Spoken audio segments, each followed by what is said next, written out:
It's one I did for my mother for Christmas. So in 1942, then I would have been 12.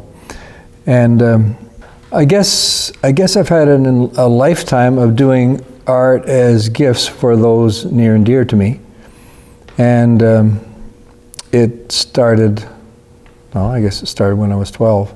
And I still, of course, do it with Birgit, and do, sometimes do artwork for my kids for their birthdays and things. And it's amazing how typical Bateman it is. It's just, I could literally take that, do a, you don't call them Xeroxes anymore, but just make a black and white print of it,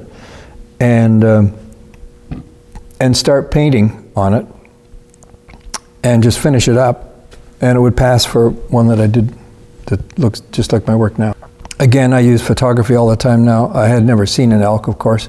The elk is based on a National Geographic article. There was a herd of elk, and it was a crummy quality photography back in 1942 in National Geographic.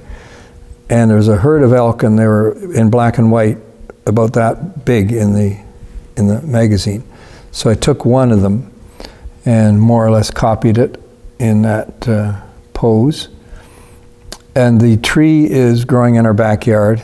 It's actually a silver birch. It's the, you really can't go and buy native trees very easily.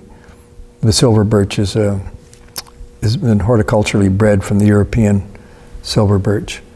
So, but that was growing in our backyard, and it's characteristic of the birch bark and the way the bottom goes. The twigs are kind of pathetic. I would extend those twigs nowadays.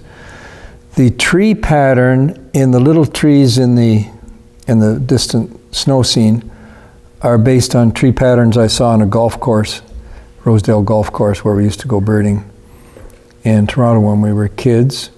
And then the big overall mountain scene came from some other National Geographic article. So typical of my present work, it comes from all different sources, including photography. And the other thing that's slightly typical of it is the animal is looking out of the picture.